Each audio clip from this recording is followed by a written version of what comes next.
राजगुणाध्यक्ष बालचंद्र विजयगण स्कंदपूर्वज षोडशीनामानि विद्यारमेवाहे च प्रवेशनिकमेधा संग्रामे सर्वविघ्नोपशान्तये अभिष्टासिद्ध्यर्थं पूजितो श्रीरवि सर्वविघ्नञ्च श्री तस्मै श्रीमन्मः सर्वदेवताय नमो नमः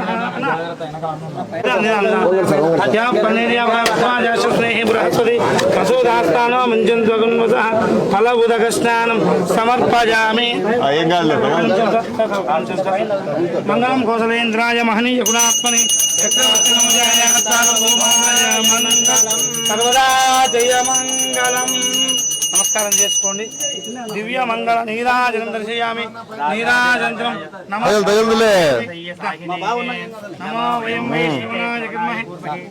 తినాదొబ్బుతాడు దాంట్లోకి మీ బాగా నమ్ముకుంటే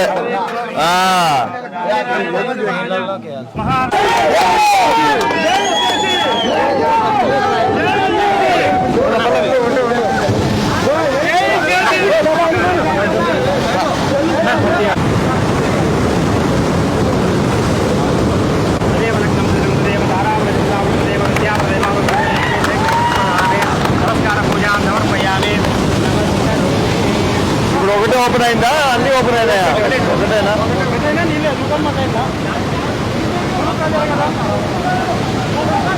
ఇప్పుడు మనం ఇస్తాండి ఇప్పుడు వాటర్ ఎంతవరకు పెట్టి మళ్ళీ క్లోజ్ చేస్తాము సార్ 500 క్యూసెక్స్ పెట్టి ఇప్పుడు ఎంత ఉంది మన దగ్గర ఇప్పుడు కెపాసిటీ మొత్తం 0.97 టీఎంసీ ఉంది వచ్చేసింది ఓకే ఇంకెంత ఎక్స్పెక్ట్ చేస్తున్నావు సార్ వర్షాలు పడితే మనకి త్వరగా వచ్చేస్తుంది సార్ ఫ్లడ్ ఇప్పుడు 1.2 కదా మొత్తం 1.5 సార్ 1.95 పెట్టుకోగలం సార్ R&R ఇష్యూ ఉంది R&R ఇష్యూ కాబట్టి దానికంటే ఎక్కువైతే పెట్టము రేపు మనకి ఫ్లడ్ ఫ్లో కెనాల్ కి నీళ్ళు పోవాలనే ఈ లెవెల్ మెయింటైన్ చేసుకుంటూనే పోవాలా ఓకే ఓకే అంతకంటే జీరోలో పోవు అసలు మనకు సో ఇప్పుడు ఉల్లికల్ ఇదే ఎంతవరకు 1 టీఎంసీనే దానికంటే ఎక్కువ పెట్టలేము ఇక్కడ వరకు అయితే మనకి ఇబ్బంది ఉండదు వాళ్ళకి 1.9 వరకు అయితే ఇబ్బంది ఉండదు 1 వరకు అయితే ఏమి ఇబ్బంది ఉండదు 0.95 వాళ్ళ ప్రధాన ఉద్దేశం ఏంటంటేనా మన ఫ్లడ్ ఫ్లో రెడీ అయిందంటే మనకి 1.2 వరకు 1.5 వరకు కూడా పోవచ్చు కదా ఉల్లికల్లుకు R&R ఇష్యూ సాల్వ్ అయితేనే మనం ఫ్లడ్ ఫ్లో కెనాల్ పెట్టుకోగలం ఎందుకు అంటే అది 1.01 దగ్గర వస్తుంది sir flood flow canal bottom sir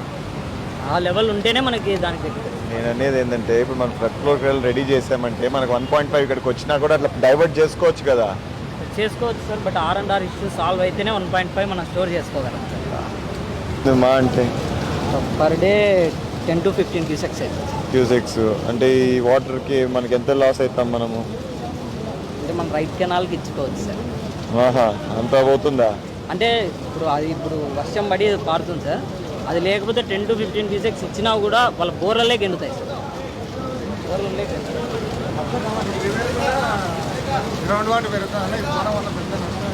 వాళ్ళు ఎట్లా పోయినారు అడిగి పైకి లేదే మళ్ళా అదొక దాంట్లో ఏమీ లేదు సార్ ఎస్టిమేట్ పంపిస్తున్నాం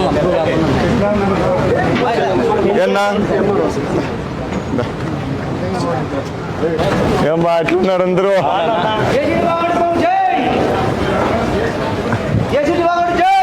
ఎస్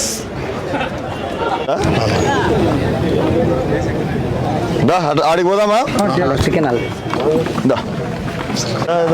పోదాం దా గిట్ట చెప్పు ఎంతసేపు వచ్చి కన్ఫ్యూజ్ అయిందాక మళ్ళా ఆయన రాడు డుప్పు గుప్పు కొట్టుకుంటానంటే ఆయనంతా డిస్టర్బ్ చేయకూడదు మీరు ఉన్నావా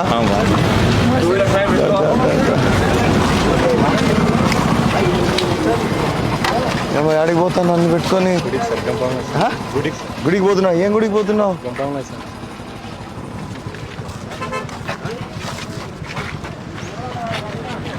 ఇప్పుడు ఒకటే గేటా మనకి ఇంకా అవసరం లేదు ఐడి అడిగిపోయా మళ్ళా అక్కడ ఉందా మార్కింగ్ ఉందా అక్కడ ఉందా ఎక్కడి దాకా వస్తే ఒక 1 day అన్నా ఉంటుందా ఓపెన్ 2 days పెట్టేస్తాం ఏం వేస్ట్ ఏం లేదు మళ్ళా చెప్పేటోడు చెప్తా అంటే ఇంటా ఉండాలి అంతేనా అంతే సార్ ఇది కొడతా లేదన్నా ఏది కొట్టేది అన్నారు కదా అంతా వాడిని తీసుకొచ్చిన వాడికి ఒకటికే ఖర్చుగా అయితే ఇట్లా మాకు లేదా మాకు ఖర్చుగా తీసుకురాకూడదు గంపకేసుకొని ఈరా మాకు కూడా ఈవరా నువ్వు నీకేలే సార్ బాగున్నారు సార్. బాగున్నా బ్రహ్మాండంగా ఉన్నా అమ్మా ఏం చెప్తున్నావు ఫోన్లో స్కూల్ అంతేనా నువ్వు తట్టుకో అని చెప్పాడా తట్టుకో అని చెప్పు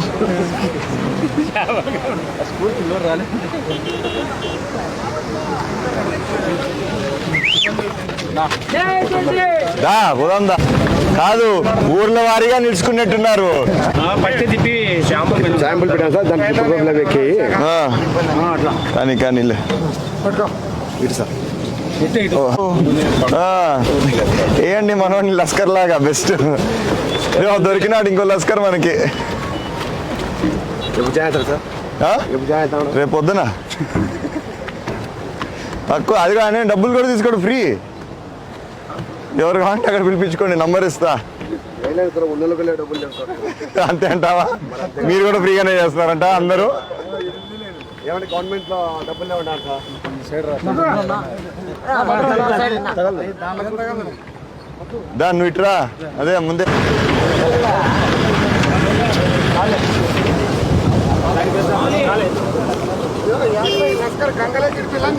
హ్యాండిల్ మారిపోదు అదే అదే నాకు ఒకసారి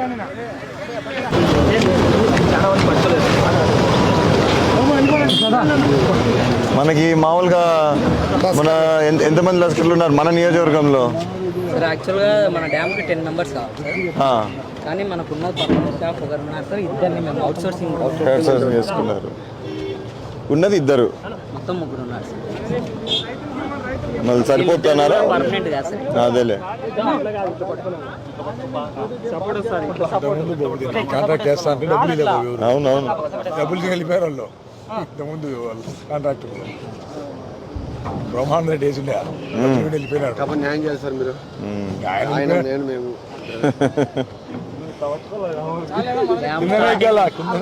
డ్యామ్ స్టార్టింగ్ నుంచి చేస్తున్నారు సార్.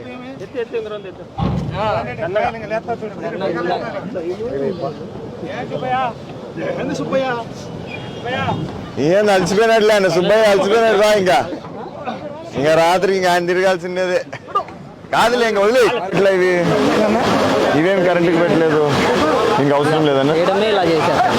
మార్చుకోవచ్చా ఇప్పటికి ఇక్కడికి ఎలక్ట్రికల్ పెట్టుకోవాలి అంటే గేట్సే మార్చాలి, మొత్తం గేటే మార్చాలా ఉండవి మొత్తమే మార్చాలి.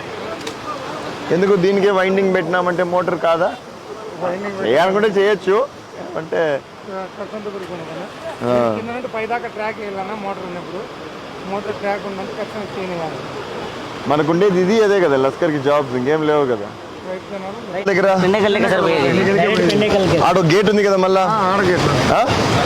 ఆడ రిజర్వ్ అవుతాయి మళ్ళీ స్టాక్ పాయింట్ అదే కరెక్టే ఇప్పుడు ఇది వీళ్ళు ఈ కాలువ మీద పంపించకుండా ఓన్లీ నదే మీద పంపించాలంటేనే నిన్న పోయి ఖర్చు పెట్టి మనం పని చేసినాము. ఇప్పుడు అది సెట్ అయింది కాబట్టి మనకేం ఇబ్బంది లేదు కదా ఏం లేదు, point మళ్ళా వీళ్ళకి ఇంకా నీళ్ళు ఇంకుతాయి అంటున్నాడు ఎవరికి పెద్దిరెడ్డి వాళ్ళు దీని వల్ల వాళ్ళకేం కాదు. మళ్ళీ ఇప్పుడు చెప్తాడు జనాలు కాదు మన కట్టకే గ్రోటింగ్ పెడతామని అన్నారు కదా. అది కట్టలేదు, ప్రెజర్ రిలీఫ్ బిల్స్ కడితే సాల్వ్ అవుతుంది అన్నారు సార్. కానీ 2.9 crores అప్పుడు రైతుల దగ్గర నుంచి లోపలే మన డ్యామ్ ఇక్కడే కట్టేసుకుంటాం. లోపలే కట్టేసుకుని బయటకు కూడా కూడా అంతా అయిపోయింది సార్. డిజైన్ కూడా వచ్చింది సార్ అప్పుడు. తర్వాత ప్రాబ్లం వచ్చి జియో మొత్తం ఎంటైర్ విలేజ్ తీసుకోండి అని జియో వచ్చింది సార్.